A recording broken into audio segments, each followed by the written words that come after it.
Everyone, welcome to the podcast this week, coming out April 19th. This is Will. I got Joseph with me. Markets are, S&P is at least, I think right now, almost 5% off its all-time high.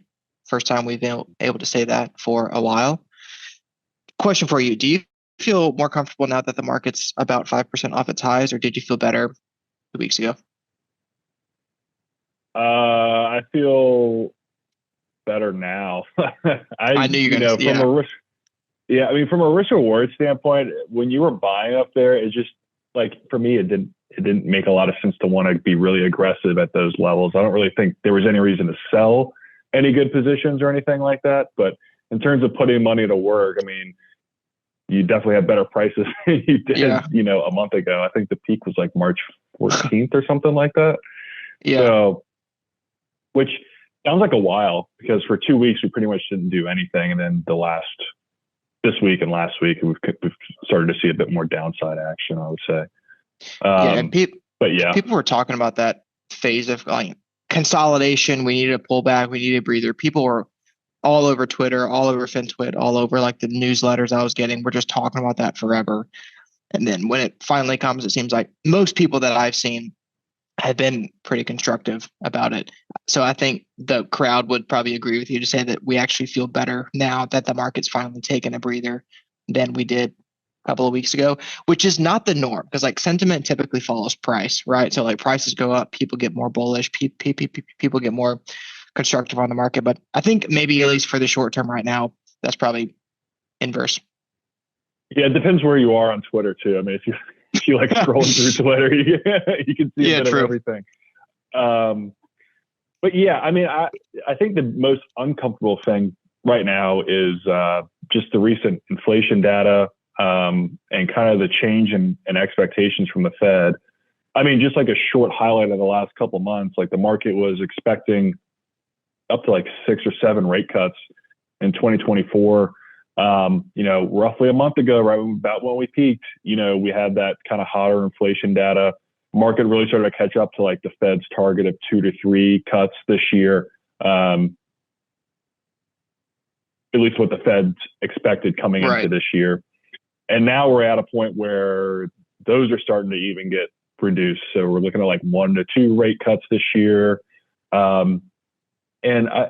We wrote about it like about a month ago or so. The market had finally gotten in line with what the Fed was expecting to do, right?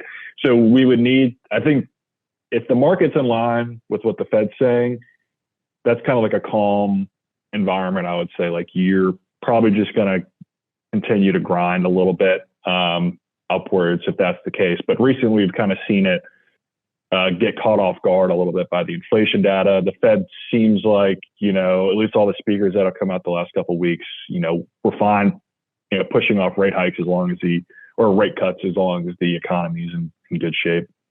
Yeah, I think that's a great last point to emphasize, is that the rate cuts are being pushed off because demand still appears to be strong. We're not seeing material signs of demand softening or any imminent signs of a recession that would need rate cuts to stimulate the economy. Now we're technical people primarily. There's tons of data points to look at that you can maybe make a case one way or the other, but I think big picture, this is maybe actually good news long term. Yeah, and we'll see what happens with the economy. It's tough to say. I mean, I've looked at things underneath the surface that don't look super optimistic. But, those things can take a long time to develop from a macroeconomic standpoint, if they even develop at all. So it's easy to get caught up in data like that, but it's also something that you have to kind of like keep away from a little bit at the same time when you're making decisions. Because right now, other than a pullback, at least in the S&P or the Nasdaq 100, things still look generally pretty good. I think if you start to look at like the S&P equal weight or the Russell 2000, the picture isn't nearly as good. But that's kind of been the case for the same story for a while now. Like you look at IWM, like this year, looking at like the 2-point chart, it kind of just grinded higher since January, consecutive buy signals. But it was in this very tight range, and I think when you get in those really tight grinding range, if you start to slow down at the top of it, you can really roll over. And that's kind of what we've seen so far, but we're still in a positive trend there. I do know, like, well, IWM has roughly a 3 fund score. So it's like right teetering on that acceptable threshold. And RSP, which is the equal weight S&P 500 ETF, is now below 3. So you are seeing the weakness in breadth. And I think you wanted to kind of touch on some of the reversals and the bullish percents and things like that too. Yeah. But before we do that, you reminded me. So RSP and some of the other major market funds, so them cooling off over the past week. Most have fallen below their 50-day moving average for the first time in a long time. So RSP, SPY, QQQ, MTUM, those 4 are the first that come to mind. They were all above their 50-day moving averages for more than 100 days, which is more rare than you would think. I was looking at data that started, I guess, when the funds launched, or probably mid-90s or so. I was looking at returns. So after these major funds went below their 50-day, after being above it for 100 days. So, jargon. But anyways, when these funds would roll over from their 50-day, returns 6 months, 1 year out were actually still decent, positive on average. They weren't stellar. It's not like you're coming off some washout scenario. But what I found interesting is that 1 year out, almost every time, not every time, but most of the time, you saw a double-digit drawdown for the market. So I think the data would suggest that we're going to get a better buying opportunity over the next 6 months, 12 months to put some money to work. And hopefully some of those funds, RSP, IWM, they actually break out and stay above prior highs. I think that'd be good for the market and participation. Yeah, and we haven't really seen, other than Apple and Tesla, I guess, you haven't really seen the mega caps break down materially whatsoever. And that's really been the area of the market that's been the consistent leader. So as long as those hold up, I think this pullback could be fairly mild. Now, if those things really start to turn to the downside, I think it could get pretty ugly because of the poor breadth than we would like currently in the market. So right. I think really it's all eyes on like 5 or 6 stocks right now, which is kind of frustrating because we talk about breadth a lot, but at this point that's just the market type we're in. Right? So you just you got to kind of roll with it. Exactly. And as active managers, as trend followers, wherever there's a trend, that's where we're going to be. So we can throw up our arms and get all mad about why small caps aren't doing well and equal weight. But as long as something's doing well, there's still something to go out and purchase and stay invested in. So yeah. And I think on the big names, earnings coming out, what'd you say, like the next Thursday is like a huge day for the market, right? It's like a bunch of the big tech guys. You got a bunch of big tech names next week. So we'll see how those earnings shake out. Like if you're talking about like economic data has been pretty solid, I guess. We kind of touched on that earlier. I think you wouldn't expect earnings to be too poor. It'd be a little bit surprising if that was the case, but you never know. Earnings season is always like, you think, oh, it could be good, and then it's like really, really good, or you think it could be, okay, and then it's really bad. So it's kind of a toss up, and that's not really our focus anyway. So no, we're just like, oh, earnings today, and then we'll like watch the price action after hours and see what the reaction was, and that's pretty much it. Exactly. Yeah, we're not digging through balance sheets and seeing if the company reached our DCF valuation or whatever. Yeah, no. We're caring about what the share price does. And typically you see stocks that are performing well going into earnings typically do pretty well on earnings day. So on the fundamental front and also on the technical front. So high attribute, high rated stocks, high momentum names, they typically, again, behave better on the day. So price change. And then you also see better results, typically top and bottom line. So we'll see if that plays out again this quarter. I would think that it probably will.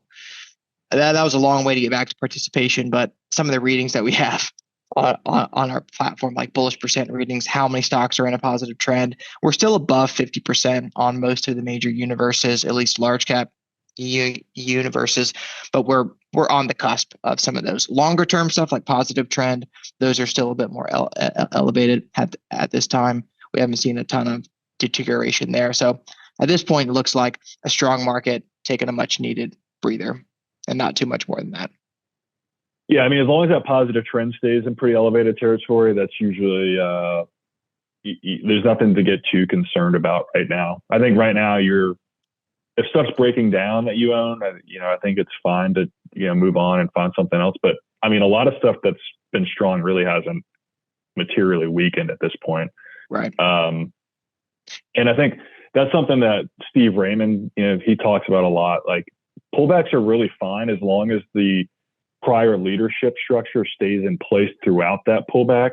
It's when you get the pullback and leadership starts moving around and things like that, that's where momentum strategies can really struggle, especially if they get that switch wrong or whatever it is. Yeah. Because sometimes you'll see, if it's a bad enough growth pullback, then you'll start to see value creep in those rankings, even though it doesn't necessarily deserve to be. It's just going down a little bit less on that, broad market pullback or something like that, which is kind of usually what happens with value and growth anyway. So as long as you see the leadership structure stay in place, I think that's pretty good. And that's what we've seen. Large caps leading, growth leading. The sector leadership hasn't really changed. I mean, really the only one that I've seen that's really falling out of favor has been like healthcare. And then if you want to get specific, something like financial banks have really fallen, which could be a bigger issue for financials moving forward. But other than that, you've seen energy and basic materials tick up because of the higher inflation data. The commodity prices have been kind of bid for a while, and we've talked about that quite a lot recently too. So I'm sure most people are aware of that already. Yeah, I'm thinking too, as an investor, as people that write research, when the market starts coming down, I think people weigh the opportunity cost of their investments more. So what I mean by that is, market starts coming down and say, well, could I be getting a decent return elsewhere for less risk? I'm specifically looking at like 2-year treasuries that are yielding 5% right now. At what point do those start pulling people from the market to say, you know what, I'll take my 5% a year. I don't need the market. I don't expect the market to keep going at the rate that it has before. Then it kind of sucks people out of the market. And that could be a bit of a headwind for equities, like where that opportunity cost really starts to weigh on people. I think maybe we're far from that at this point. But looking at the trend in rates, we saw TNX, so the 10-year yield, that broke out back into a positive trend this week. And as a result, bond funds have come down. So the ag fell into a negative trend. TLT, the long duration bond fund, of course, a lot more sensitive to movements in rates. That's been in free fall for the past couple of months at this point, at least month. I don't know your thoughts about that. I don't know if people are going out and buying long duration bond funds as an opportunity cost, but on the shorter end of the curve, I think there's a real case there. Yeah, I mean, I've been really pounding my fist on the table of the advantage of staying in short duration bonds relative to long duration bonds for a while. I mean, I think the higher coupon rate is really attractive. If you are worried about the market pulling back, or you have clients that are really worried about it pulling back after such a run, I mean, I think it's a pretty good place to be. If inflation continues higher, then, I mean, yeah, the rates may move a little bit higher, or you're kind of like your real yield may decline a little bit, but it's not a terrible issue. Like if you were to own like a 10+ year bond. So, there's just much more risk further out on the yield curve for a much lower coupon. And then, if you do get into some type of recessionary type of scenario and the Fed starts to cut, there's going to be a lot of people that want to buy those 2-year bonds. So, I think if you were to stick in one place in the yield curve, it's going to be short duration. I would say 1 to 3 year time frame would be ideal. Yeah. So just some food for thought. Anything else you think we should hit on over the past week? Kind of hit on equities pulling back, participation, some moving average headlines. Got rates in there, earnings. I mean, I think small caps are are still pretty interesting to look at and talk about, because everybody seems to just be waiting and saying like, oh, small caps are bound to really outperform large caps at some point. It's been, what feels like forever. And looking at it, there's been a couple cycles throughout history. We had data back to 1979 on the Russell 2000 and SPX, like both of those indexes together. And there's been, kind of a couple of different regimes, and each last like 14, 15 years. Like there's maybe like 1 year where 1 or 2 years where the Russell 2000 outperforms the SPX, but like most of the time in that 15-year period, it's a S&P 500 dominated market. And then you go to 15 years where Russell 2000 dominated market. And then, 15 years where the large cap is really in favor. And really it's been, since I would say about 2015 or so that the large caps have been consistently dominant over the small caps.